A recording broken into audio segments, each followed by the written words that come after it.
The crash looked perfect. No skid marks, no witnesses, no reason to question it, but one officer stopped and noticed something no one else did. If this was an accident, why was the victim already dead before impact? Silence. Rain falls lightly over a quiet suburban highway just outside town. Headlights cut through the darkness, then disappear into twisted metal wrapped around a tree.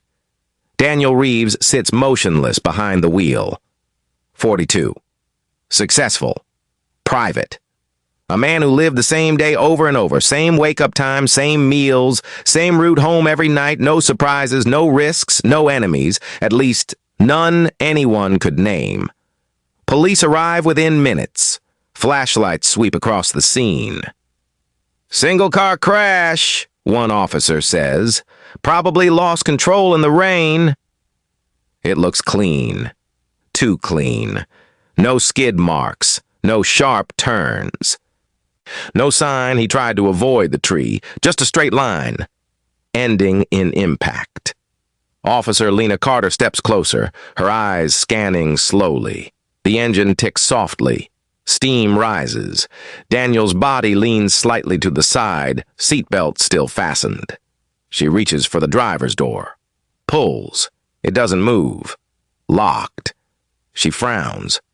"Who secured the vehicle?" she asks. No one answers. A paramedic looks over. "We didn't touch that side. Passenger door was already open when we got here." Carter's gaze shifts. Passenger door, slightly ajar. Driver's door, sealed. She steps back, something settling uneasily in her chest. Then she says it, quiet, but sharp enough to cut through the noise. The driver's door was locked from the outside. The body cam footage plays back in a darkened room. Rain streaks across the lens.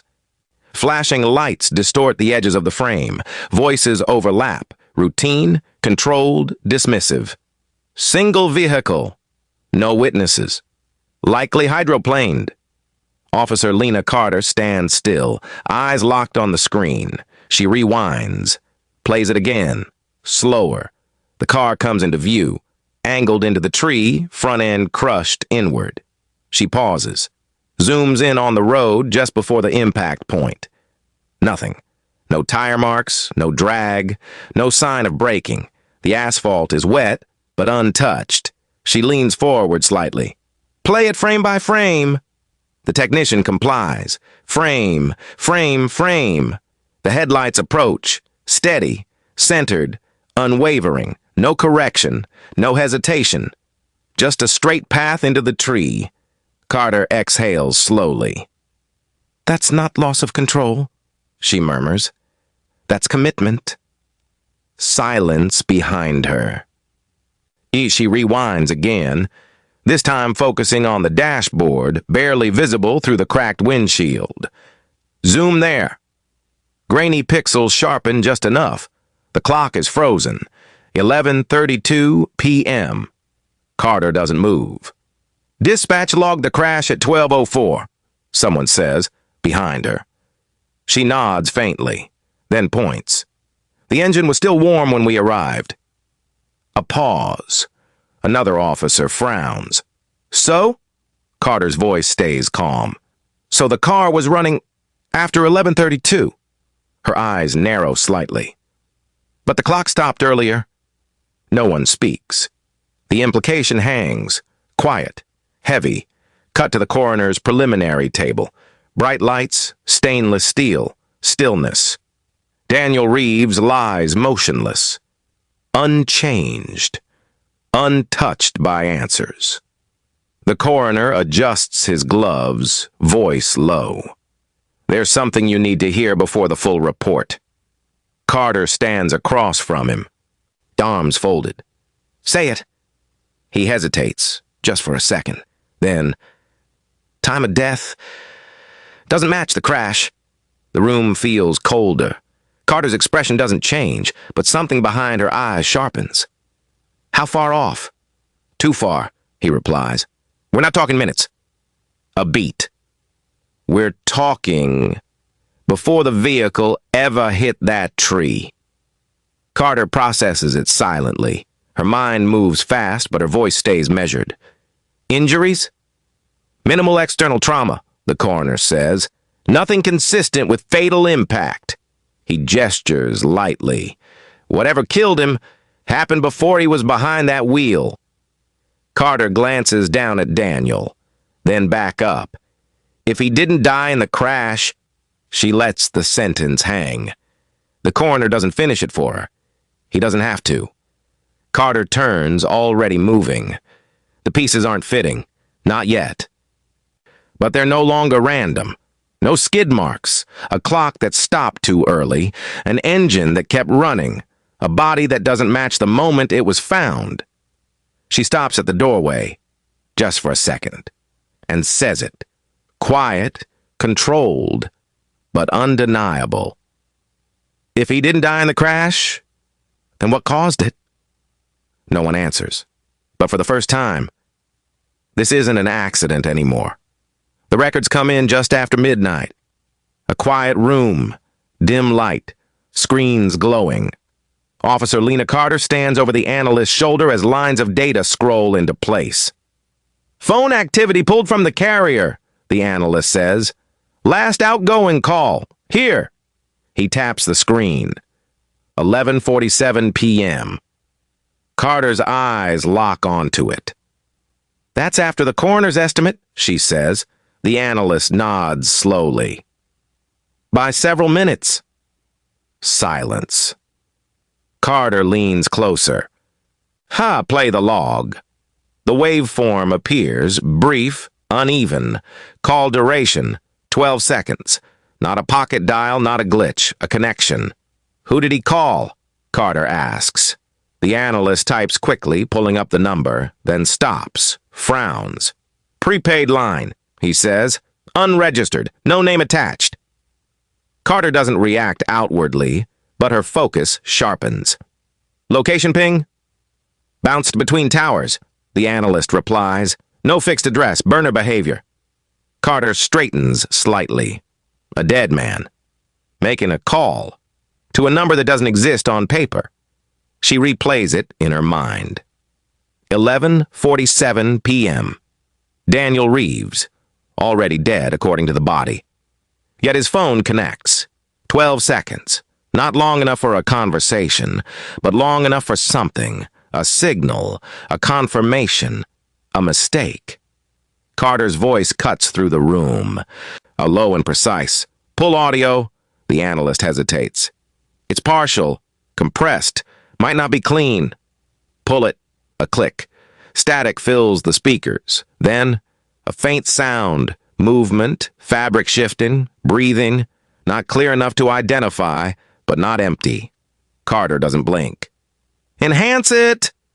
The audio sharpens just slightly, and there, a second sound. Not Daniel's voice, not words, just a presence on the other end, listening, waiting. The line cuts abruptly at 12 seconds. Dead silence returns. Carter steps back slowly. If he was already gone, she says, almost to herself, then who made that call? No one answers. The question settles into the room like weight. Then she adds, quieter. Who answers a call from a dead man?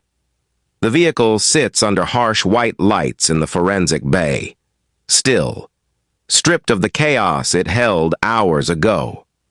Now it's just evidence. Carter walks alongside the car as the forensic technician works methodically. Airbags deployed on impact, he says, gesturing toward the deflated fabric hanging from the steering wheel. Carter nods once. Any biological transfer? The technician pauses. That's the problem. He steps aside. Take a look. Carter leans in. The airbags are clean. Too clean.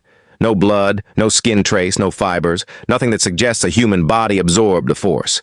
Her eyes shift to the driver's seat. Seatbelt still locked in position, worn, used. But check for bruising? She asks. The technician shakes his head. Coroner already flagged it. No seatbelt marks across the chest. No pressure trauma. Carter's gaze hardens slightly. That's not possible. Not in a normal crash. The technician agrees. He gestures toward the steering column. Impact force here was significant, enough to trigger full deployment.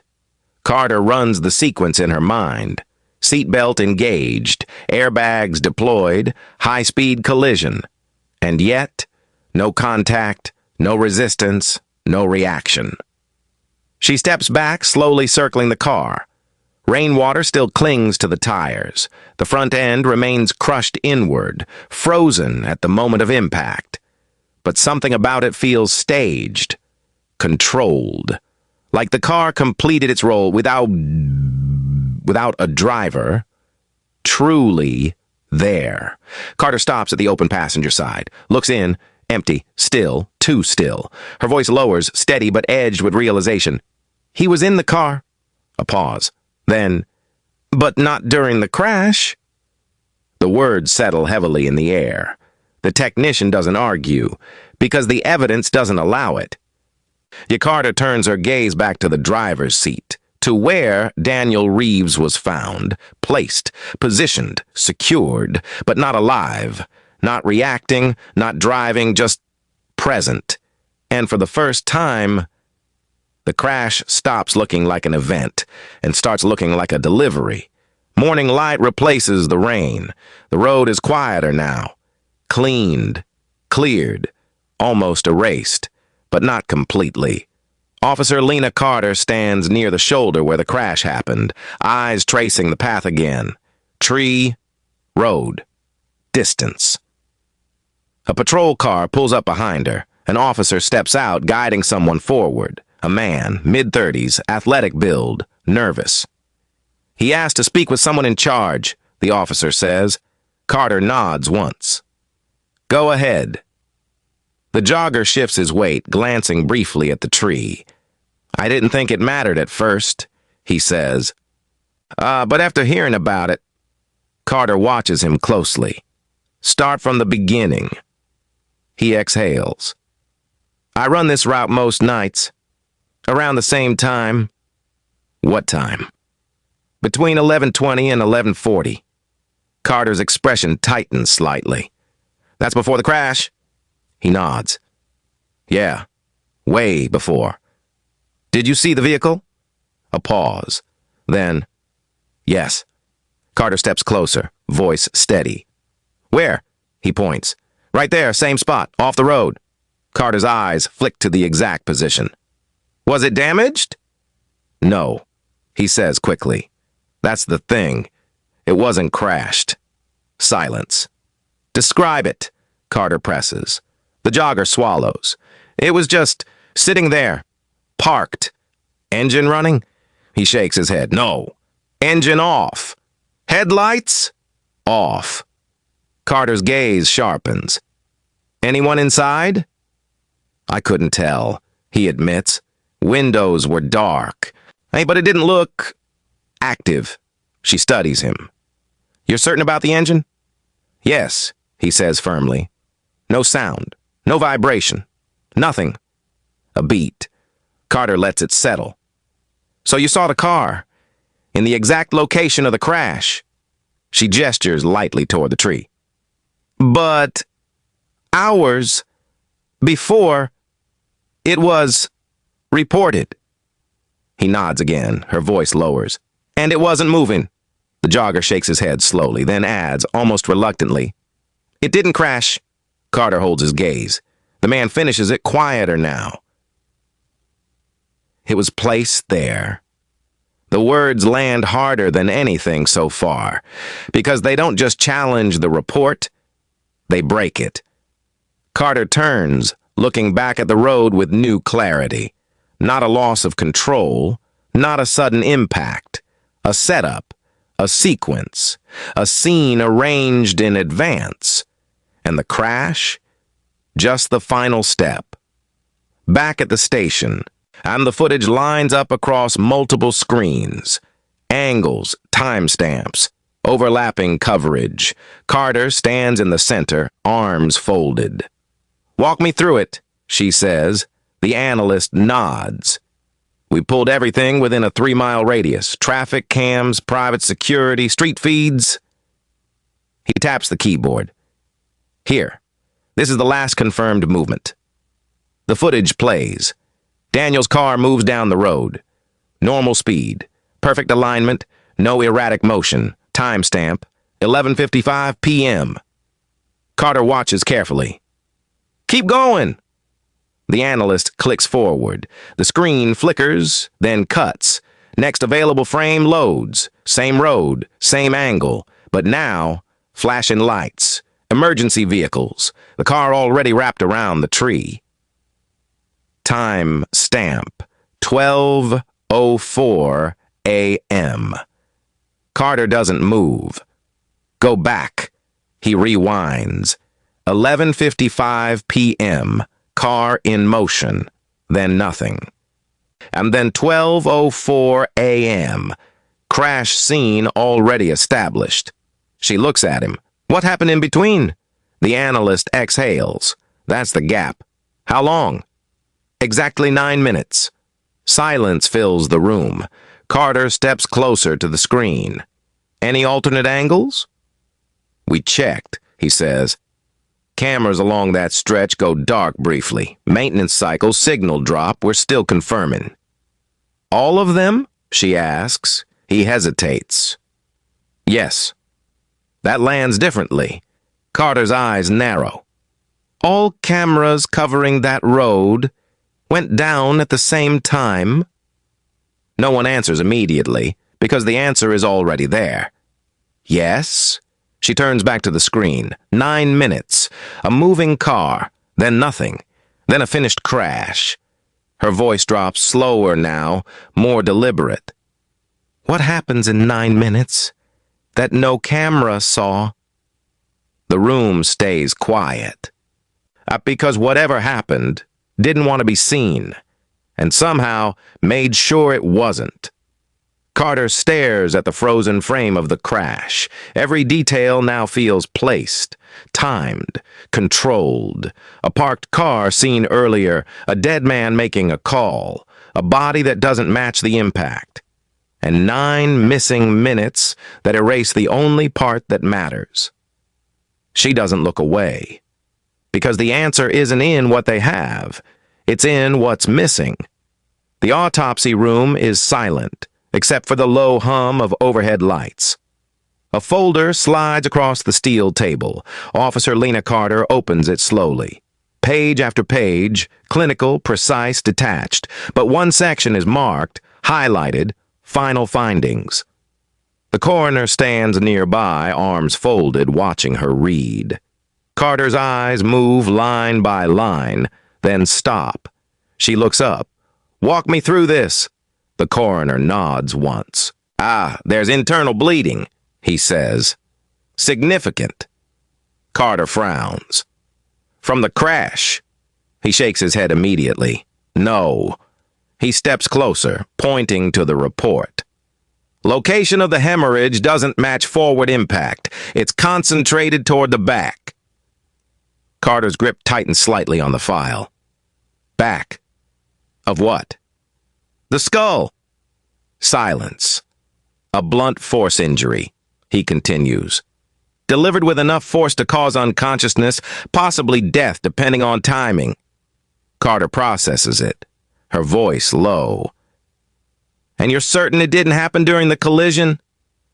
"Completely," he replies. "Angle's wrong. Force direction's wrong. No secondary injuries that would support it happening inside the vehicle." He pauses, then adds, "This happened before he was ever in that car." Carter closes the file slowly. Her mind reconstructs the sequence again. Daniel at home, alive, then impact to the back of the head, controlled, deliberate, not an accident, not sudden, an attack. She looks back at the body through the glass. Still. Silent. Placed into a story that doesn't belong to him. Her voice cuts through the room, steady but edged with finality. He was attacked before the car ever moved. No one challenges it, because now there's no version of this that ends in an accident. The Reeves house feels different this time. Quieter. Watching. Carter steps inside, eyes moving across the same perfect order. Nothing out of place, nothing disturbed. Too controlled. Maya Reeves sits at the dining table, composed. Hands folded neatly in front of her, eyes tired, but steady. Carter sits across from her. Walk me through last night again. Maya nods. They've already prepared. Daniel got home around 10:30, she says. We had a short conversation. Nothing unusual. What about his mood? Normal, she replies. Calm, like always. Did he mention going back out? She shakes her head. No. He just said he had something to take care of. Carter watches her closely. And he left alone? Yes. No hesitation, no pause, just certainty. Carter lets a beat pass. Then, did anyone come by the house? Maya blinks once, a fraction too slow. No, she says. No one. Carter doesn't react. She simply reaches into her folder and pulls out a small notepad, flips it open. Your neighbor spoke to us this morning. Maya's hands tighten slightly, but her face stays composed. Carter continues. They reported hearing voices, raised voices. A pause. An argument. Maya exhales lightly. We argue sometimes.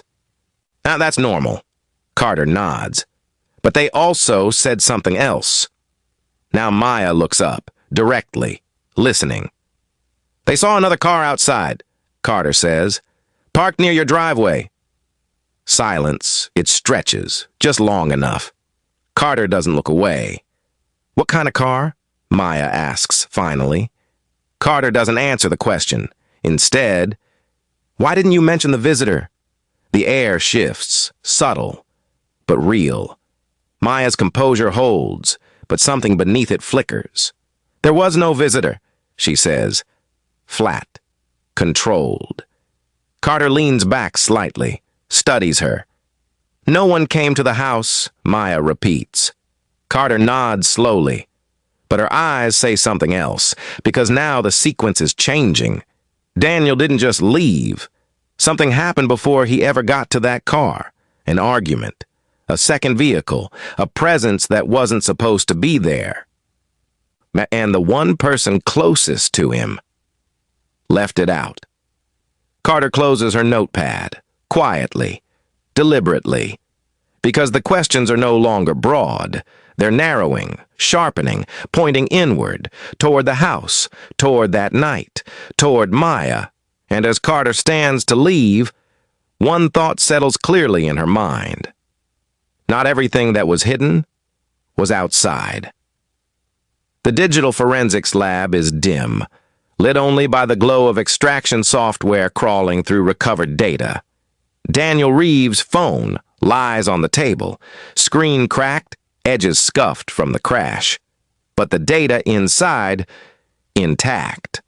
A technician scrolls slowly, reconstructing fragments. Most of it's clean, he says. Calls, emails, standard activity. Carter stands behind him, arms folded. Focus on what's missing. He nods. Already did. A new window opens, recovered threads, marked, deleted. A time stamp just hours before the crash. Carter steps closer. Pull it up! The messages load one by one, broken at first, then clearer as the system rebuilds them. Unknown number. Same format as the prepaid line from earlier. Burner. Carter's eyes narrow. Read it! The technician clears his throat. First message, sent to Daniel. You've been avoiding this too long. Carter doesn't move. Next. We said we'd handle it if it got worse. Her jaw tightens slightly. Keep going. Another message appears, time-stamped minutes later. Meet me where we talked about. Carter's gaze sharpens. Where we talked about, she repeats quietly. The technician clicks into metadata. Location tag embedded, he says. Not precise coordinates, but enough to match. He pulls up a map overlay. A blinking marker appears. Right on the stretch of road. Where the crash happened. Carter stares at it. That's not coincidence. No, the technician agrees. It's arranged. Another message loads, sent from Daniel's phone. Recovered. Not erased completely, just buried. This isn't a good idea. Carter exhales slowly. Then why go? She murmurs. The technician scrolls. One more, he says. Final message. Timestamp, just before the estimated time of death. The screen refreshes. And there it is. Clear. Undamaged. We need to fix this. Tonight. Silence fills the room. Carter reads it again, then again. Each time, the weight shifts slightly. Fix what? She says under her breath. No answer comes, but the pieces begin aligning faster now. A hidden meeting, a private location, a burner phone, an argument at home, an unidentified visitor, a blow to the back of the head, and a man who never made it back alive. Carter steps back from the screen. Her mind reconstructs the timeline again. Not the one in the report. The real one. Daniel leaves the house, or is made to leave. He goes to that road, meets someone. Something happens. Violence. Silence. Then, a body moved, a car staged, a crash created. She looks back at the final message. We need to fix this. Tonight.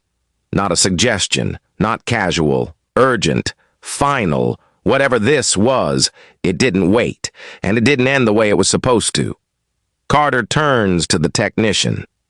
Trace every possible contact tied to that number. He nods. It'll take time. Do it anyway. She pauses at the door. One last look at the screen. At the words that started whatever this became. Because now, the case isn't about a crash. It's about a meeting that went wrong. Oh, and someone who made sure it never looked like one. The evidence board is full. Photos, timelines, call logs, forensic notes. Every detail pinned into place. Officer Lena Carter stands in front of it, unmoving. Then, she starts connecting the sequence out loud. Daniel receives messages, she says. Pressure, urgency. A meeting is set.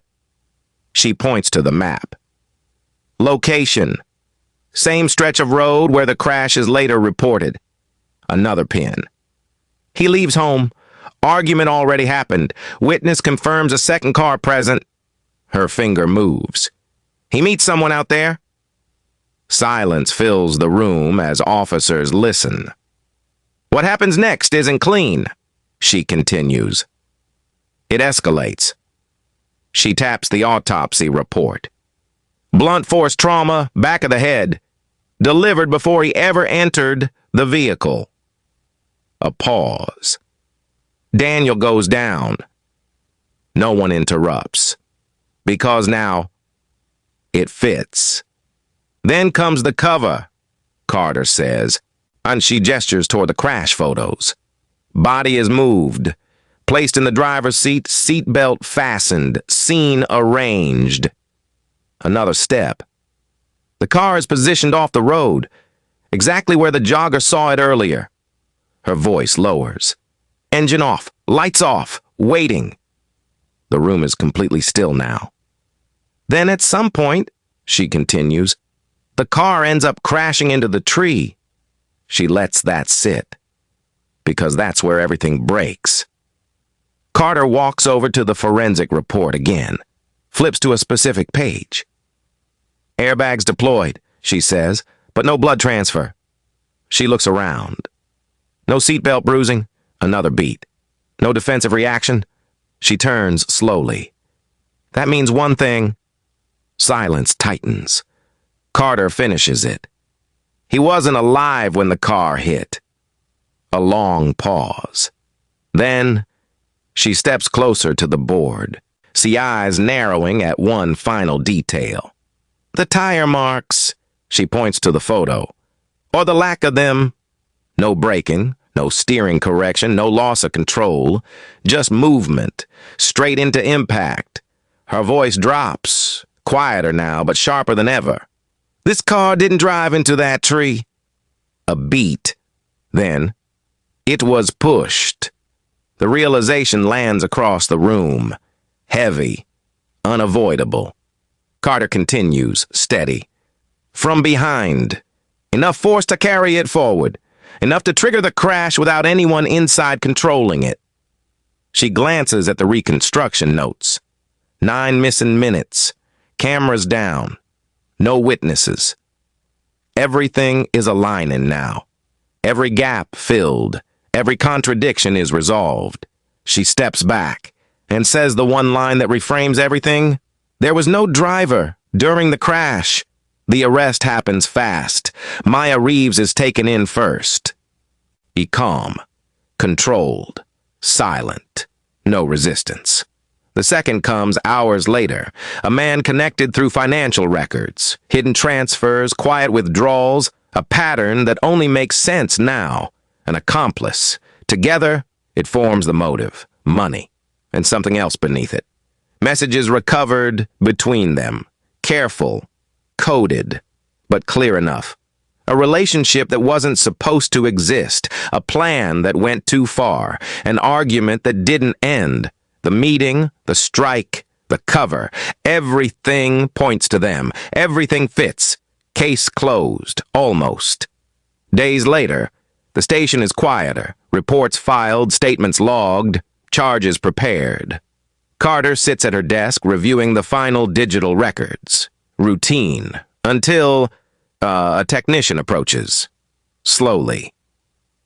There's something you need to see. Carter looks up. What is it? He sets a tablet down in front of her. The screen already playing. A network ping, he says, from the prepaid number. Carter's eyes lock onto the screen. That number should be inactive. He nods. It was. A pause. Until now. The log refreshes. Timestamp. Recent. Very recent. Carter leans forward slightly. What did it do? The technician hesitates. Then, it placed a call. Silence. Carter's voice lowers. To who? He shakes his head. Still tracing. The screen shows the connection attempt. Duration ticking upward. Active. Live. Happening after both suspects are already in custody. After the case is supposed to be finished. Carter stares at it. Unblinking. Because this doesn't fit. Not with the timeline. Not with the arrests. Not with the story they just closed. The room feels different again. Like something was missed. Or worse, never meant to be found. Carter watches the timer on the call. Seconds passing. Connection holding. Then, the screen cuts. Call ended. No identity, no trace completed. Just one fact left behind. The number is still active, and someone, on the other end, picked up. Carter leans back, slowly. Eyes still fixed on the blank screen. And the question comes, quiet, but unavoidable. Who answered? This time. Do you think Maya acted alone, or was someone else involved the entire time? What really happened during those missing 9 minutes? And the biggest question, who was on the other end of that final call? If you caught something others didn't, comment it below. Subscribe for more stories where the truth is never what it seems.